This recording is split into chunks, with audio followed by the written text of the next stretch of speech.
अब मेरा bank statement share हो जाएगा। उसके जस्ट बाद ही देखेंगे अब आपको फाइनल यहाँ पे लोन की लिमिट दिखा दी जाती है। सबसे पहले आपको एप्लीकेशन नंबर दिखाया जाता है। अब लोन की लिमिट पहले जहां पर हम 50,000 रुपए लिए अप्लाई कर रहे थे, फिलहाल यहाँ पे हमें 2 लाख रुपए का अप्रूवल आया हुआ है 36। आज के इस वीडियो में bank of Baroda digital personal loan के लिए हम अप्लाई करने वाले हैं। अगर आपका सवाल ये बनता है भाई मेरा तो बैंक ऑफ बड़ौदा में कोई अकाउंट ही नहीं है, तो बिल्कुल टेंशन मत लेना। जिनका अकाउंट नहीं उन्हीं के लिए स्पेशल अप्लाई करने वाला हूं। हालांकि जिनका अकाउंट है वो भी अप्लाई कर सकते हैं, जिनका अकाउंट नहीं है वो भी अप्लाई कर सकते हैं। कौन कौन से डॉक्यूमेंट लगेंगे सारी जानकारी शेयर करते हुए लोन को अप्लाई करके पूरा कंप्लीट प्रोसेस वीडियो के अंदर दिखाने वाला हूं। देखिए, लोन को अप्लाई करने के लिए आप अपने मोबाइल फोन का यूज कर सकते हैं। सिंपल से आपको क्रोम पे चले जाना है और जाने के बाद सर्च कर लेना बीओबी डिजिटल पर्सनल लोन।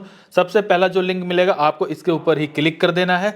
इस पे जैसे क्लिक करेंगे तो आप आ जाएंगे ऑफिशियल वेबसाइट की तरफ और यहाँ पर आने के बाद पर्सनल लोन के बारे में जानकारी मिल जाती है। यहाँ पर हालांकि कई तरह के लोन होते हैं, कोई गलत लोन को मत सेलेक्ट कर लेना।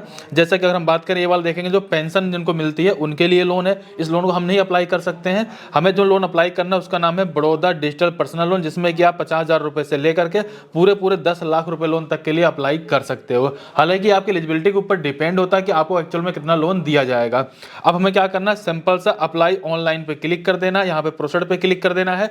इसके जस्ट बाद देखेंगे आपके सामने कुछ ऐसा पेज खुल करके आता है। इस पेज पे आने के बाद मैं चाहूं तो डायरेक्टली नीचे जाकर सिंपल सा प्रोसीड पे क्लिक करके अप्लाई करने का पूरा प्रोसेस मैं आपको बता सकता हूं। हो सकता है कि आप इसके लिए एलिजिबल ना हो और कहीं ना कहीं आपका टाइम भी खराब हो और कहीं ना कहीं आपको ऐसा लगे कि मुझे इसके बारे में पहले जानकारी होनी चाहिए थी, भाई मैं इस वीडियो को देख लिया मेरा कोई फायदा नहीं मिला। उससे पहले सारी जानकारी शेयर करता हूं क्या क्या आपके पास होना चाहिए। सबसे पहली बात, आपके पास एक वैलिड मोबाइल नंबर होना चाहिए। दूसरी बात, आपके आधार कार्ड से लिंक मोबाइल नंबर भी होना चाहिए ताकि आपका यहाँ पे ओटीपी के माध्यम से एड्रेस वगैरह फिर आपके आधार कार्ड का वेरिफिकेशन हो पाए। तीसरा, आपके पास पैन कार्ड होना चाहिए। चौथी जो सबसे जरूरी चीज ये, अगर कहीं पर आप जॉब कर रहे हो उस कंडीशन में जरूरी नहीं है आपको यहाँ पर अपने सैलरी स्लिप देना है, आईटीआर वगैरह देना, ऐसा कुछ मत दो, लेकिन 6 महीने की आपको अपनी बैंक की स्टेटमेंट देनी पड़ेगी। बैंक की स्टेटमेंट देने के भी 3 तरीके होंगे जो कि मैं आपको आगे चलकर बिल्कुल लाइव दिखा दूंगा कौन सा बेस्ट ऑप्शन रहेगा आपके लिए। सिर्फ बैंक के स्टेटमेंट के बिहाफ पे भी आप लोन के लिए यहाँ पे अप्लाई कर पाओगे। वहीं अगर मैं बात करूं आपके पास मतलब केवाईसी वगैरह करना होगा तो आपके मोबाइल का कैमरा वगैरह ठीक होना चाहिए। इसके बाद अगर कहीं पर आप बिजनेस करते हो उस कंडीशन में आपके पास आईटीआर होना चाहिए पिछले 2 साल का और जीएसटी का आपके पास पोर्टल एक्सेस होना चाहिए। ये चीजें हैं मतलब सैलरी बेसिस के लिए भी और सेल्फ एम्प्लॉयड के लिए भी, दोनों कंडीशन मैंने दोनों चीजों को बता दिया है। अगर मैं ओवरऑल बात करूं आपके पास पैन कार्ड, आधार कार्ड, बैंक की स्टेटमेंट होनी चाहिए, ठीक है। अगर मैं बात करूं यहाँ पे लोन अप्लाई करने वाले तो 2 तरह के लोन आपको दिखाए जाते हैं, जिसमें कि 2 तरह के कस्टमर हो सकते हैं। हो सकता है कि आपका पहले से बैंक ऑफ बड़ौदा में अकाउंट हो और हो सकता है कि आप में से काफी सारे लोगों को पहले से बैंक ऑफ बड़ौदा में अकाउंट ही ना हो। तो दोनों कंडीशन में आप लोन अप्लाई कर सकते हो, दोनों में आपको थोड़ा सा फर्क देखने के लिए मिलेगा। जैसा कि अगर मैं बात करूं अगर आप पहले से कस्टमर है तो उस कंडीशन में 50,000 रुपए से लेकर के आप 15 लाख रुपए तक का लोन अप्लाई कर सकते हो। लेकिन होता क्या है कि अगर आप पहले से कस्टमर नहीं तो 50,000 रुपए से लेकर के आप 10 लाख रुपए तक का लोन अप्लाई कर सकते हो। थोड़ा सा रेट ऑफ इंटरेस्ट में फर्क आता है। अगर आप पहले से कस्टमर होते हो तो करीब 10.65% से लेकर के 16.30% के आसपास आपको यहाँ पर रेट ऑफ इंटरेस्ट लगाया जाता है। लेकिन अगर पहले से कस्टमर नहीं होते हो उस कंडीशन में थोड़ा सा रेट ऑफ इंटरेस्ट यहाँ पे बढ़ जाता है। लेकिन मेरा एक आइडिया है कि 15-16% में आपको लोन मिल जाता है। इससे अच्छी बात क्या ही हो सकती है। कई सारी एप्लीकेशन 20-25% से स्टार्टिंग करती है। टाइमिंग के बारे में बात करूं 36 महीने से लेकर 60 महीने तक का टाइम मिल जाता है। यहाँ पे सारी जानकारी आपको दी गई है। अब इसके आगे मैं आपको कुछ बताऊं ज्यादा कुछ फायदा नहीं मिला क्योंकि यहाँ पे इन्होंने एग्जांपल बता रखा है कि भैया इतना स्टैंप ड्यूटी लगेगा, इतना प्रोसेसिंग फीस लगेगा। इससे कोई फायदा नहीं है क्योंकि हम यहाँ पे प्रैक्टिकल देखेंगे ना कि एक्चुअल में कितना लोन मिलता है, कितना हमारे बैंक अकाउंट में आता है, कितना जीएसटी लगा जाता है, कितना स्टैंप ड्यूटी लगाया जाता है। ये सारा कुछ देखने के लिए सिर्फ वीडियो को बड़े ध्यान से आप देखते रहिए। सिंपल से आपको नीचे की तरफ आ जाना है और यहाँ प्रोसीड के ऊपर क्लिक कर देना है। अब आप जैसे प्रोसीड पे क्लिक कर देंगे तो अब आपको अपना मोबाइल नंबर इंटर कर देना है। अब जैसे मोबाइल नंबर इंटर करेंगे तो आपको मोबाइल नंबर पे एक ओटीपी आएगा, उस ओटीपी को डाल देंगे। ओटीपी डालने के बाद सबमिट ओटीपी आप जैसे ही क्लिक कर देंगे अब आपसे यहाँ पे कंफर्म किया जाता है भाई आप पहले से कस्टमर है या नहीं है। देखिए अगर नहीं है तो कोई दिक्कत नहीं, आप नो पे क्लिक करिए, मैं भी नो पे ही क्लिक करूंगा। लेकिन अगर आप पहले से कस्टमर तो आप यस पे क्लिक कर लीजिएगा, उससे आपको फायदा भी मिलता है। आगे चलकर बहुत ज्यादा कुछ फिलअप करने की जरूरत नहीं होती है। अगर आपका पहले से अकाउंट रहता है तो आपने पहले से सारे डॉक्यूमेंट दे रखे होंगे, पैन कार्ड, आधार कार्ड, आपकी सारी डिटेल वहां पे होती है, वो ऑटोमेटिक यहाँ पे दिखा दी जाती है। तो उस कंडीशन में बहुत ही आसानी से लोन मिल जाता है, मतलब ज्यादा कुछ फिलअप करने की जरूरत नहीं पड़ती है। लेकिन हो सकता है कि भाई आप में से बहुत सारे लोग पहले से कस्टमर नहीं होंगे, आपको सिंपल नो पे क्लिक कर देना है। इसके जस्ट बाद देखेंगे अब आपको अपने आधार कार्ड का नंबर डालने के लिए ऑप्शन मिल जाता है। सिंपल आधार कार्ड के नंबर को एंटर करेंगे, इसके बाद नीचे जाएंगे, एक्सेप्ट पर क्लिक करेंगे, सबमिट ओटीपी पे क्लिक करेंगे, आधार कार्ड से लिंक मोबाइल नंबर पे ओटीपी आएगा, ओटीपी को डाल देंगे। अब यहाँ पर आपको लोन का अमाउंट सेलेक्ट करना है कि आखिरकार कितना लोन अमाउंट आपको चाहिए होगा, जिसमें कि कम कम से कम 50,000 रुपये, ज़्यादा से ज़्यादा आप 10 लाख रुपए लोन के लिए अप्लाई कर सकते हो। लेकिन मेरी एक बात जरूर मानिएगा, आपकी इनकम जैसी होगी उसके हिसाब से आप लोन के लिए सेलेक्ट करिएगा। एग्जाम्पल ले लेते हैं, मान लीजिए मेरी इनकम महीने की 20,000 रुपये है और मैं अगर यहाँ पे लोन अप्लाई करूंगा 10 लाख रुपए, तो कहीं ना कहीं लोन मेरा रिजेक्ट ही हो जाएगा, क्योंकि भाई बैंक भी ये चेक करती है भाई अगर आपके 20,000 रुपये इनकम है तो आप अगर 10 लाख रुपए का लोन ले लोगे, अगर 20,000 रुपए आपकी ईएमआई बन जाएगी तो आप खाओगे क्या और ईएमआई कहां से भरोगे? तो उस कंडीशन में कई बार लोन आपका रिजेक्ट हो जाता है। तो अपने अकॉर्डिंग सोच समझ करके अपना यहाँ पे लोन अमाउंट को सिलेक्ट करिएगा। फिलहाल यहाँ पे मैं मात्र 50,000 रुपए लोन के लिए अप्लाई करता हूँ, लेकिन यहाँ पे एक बात और भी समझिएगा, अगर मैंने 50,000 रुपए लोन के लिए अप्लाई किया, अगर मेरी एलिजिबिलिटी ये चेक करेंगे बैंक ऑफ बड़ौदा वाले, अगर मेरी एलिजिबिलिटी ठीक ठाक होती है तो लिमिट ऑटोमेटिक ही बढ़ाकर मेरे को दे देंगे। दूसरी बात, अगर मैं 5 लाख भी इंटर कर लेता हूँ और मेरी एलिजिबिलिटी कम के लिए होगी तो ऑटोमेटिक ही मेरा लोन अमाउंट यहाँ पे कम कर देंगे। ठीक है, ये चीज क्लियर हो चुका है। मैंने 50,000 रुपए अमाउंट यहाँ पे सेलेक्ट कर लिया है। टाइमिंग के बारे में बात करें तो 12 महीने से लेकर के आप 60 महीनों तक का टाइम यहाँ पे सेलेक्ट कर सकते हो। फिलहाल क्या है कि लोन अमाउंट कम है तो उस कंडीशन में यहाँ पे टाइम को भी कम से कम सेलेक्ट कर लेता हूँ, जैसे कि मतलब यहाँ पे मैंने 36 महीने का टाइम सेलेक्ट कर लिया है। लोन लेने का पर्पस क्या है, आपको बहुत सारे ऑप्शन मिल जाते हैं, जो आपको सही लगे सेलेक्ट करिए, नहीं समझ में आता तो अदर भी आप सेलेक्ट कर सकते हैं। इसके बाद यहाँ पे इंश्योरेंस के लिए कहा है, अगर लोन के ऊपर इंश्योरेंस करवाना चाहते हो तो आप इसको यस पे क्लिक कर सकते हो। तो उस कंडीशन में आपको यहाँ पे 1,000-1,500 रुपए का कुछ प्रीमियम पे करना पड़ेगा। फिलहाल मैं इसको नो पे क्लिक रहने देता हूँ। नीचे की तरफ आऊंगा, चेक बॉक्स पे क्लिक करूंगा। इसके बाद नीचे की तरफ आएंगे, जो चेक बॉक्स है I am a residence of India, इस पे हम क्लिक कर देंगे। सिंपल सा प्रोसीड के ऊपर क्लिक कर देंगे। अब आपको अपनी यहाँ पे बेसिक डिटेल डालनी है, जिसमें कि आपको सबसे पहले मिस्टर है मिसेज है आप उसको सेलेक्ट करेंगे, अपना फर्स्ट नेम डालेंगे, मिडिल नेम डालेंगे, लास्ट नेम डालेंगे, अपना डेट ऑफ बर्थ डालेंगे, जेंडर को सिलेक्ट कर लेंगे।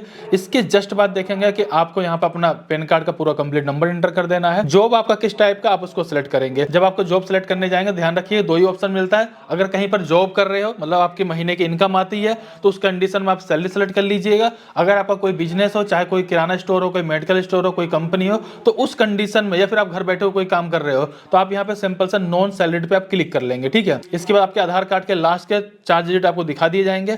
कैटेगरी आप सेलेक्ट करेंगे, आप जनरल है, ओबीसी है, एसटी है। इसके बाद नीचे आएंगे, आपको ये सेलेक्ट करना, आप हिंदू, मुस्लिम, सिख, ईसाई, हम भाई भाई जो भी आपको सेलेक्ट करना आप उसको सेलेक्ट करिएगा। इसके बाद मैरिटल स्टेटस को आप सेलेक्ट कर लेंगे। इसके बाद फादर का फर्स्ट नेम एंटर करेंगे जो आपके पैन कार्ड में दिया गया होगा। इसके बाद आपके आधार कार्ड का जो भी परमानेंट, इसके बाद आपके आधार कार्ड में जो भी परमानेंट एड्रेस दिया गया है उस एड्रेस को कंप्लीटली यहाँ पे एंटर कर लेंगे। By the way current time में भी आप उसी एड्रेस पे रह रहे हैं तो आप चेक बॉक्स पे क्लिक कर दीजिए, इसमें लिख रखा है सेम एड्रेस। अगर आप उस एड्रेस पे करंट टाइम में नहीं रहते हो, आपको लगता है भाई मैं दूसरे एड्रेस पे रहता हूँ, उस कंडीशन में आपका जो भी करंट एड्रेस रहेगा आप उसको यहाँ पे एंटर कर लेंगे। नीचे की तरफ आएंगे, डिस्ट्रिक्ट को सिलेक्ट करेंगे, स्टेट को सिलेक्ट करेंगे, कंट्री भी सिलेक्ट कर लेंगे। इसके जस्ट बाद जो भी आपने अभी एड्रेस डाला हुआ ना करंट टाइम का, उस एड्रेस के अकॉर्डिंग आपको ब्रांच का नेम भी दिखा दिया जाएगा जो आपके नियर बाई रहेगा, आप उसको सेलेक्ट कर लीजिएगा। मतलब उसमें कई सारे दिखाए जाते हैं। इसके बाद ब्रांच का एड्रेस ऑटोमेटिक आ जाएगा जिस भी ब्रांच को आप सेलेक्ट करेंगे। इसके जस्ट बाद सिंपल से आपको प्रोसीड के ऊपर क्लिक कर देना है।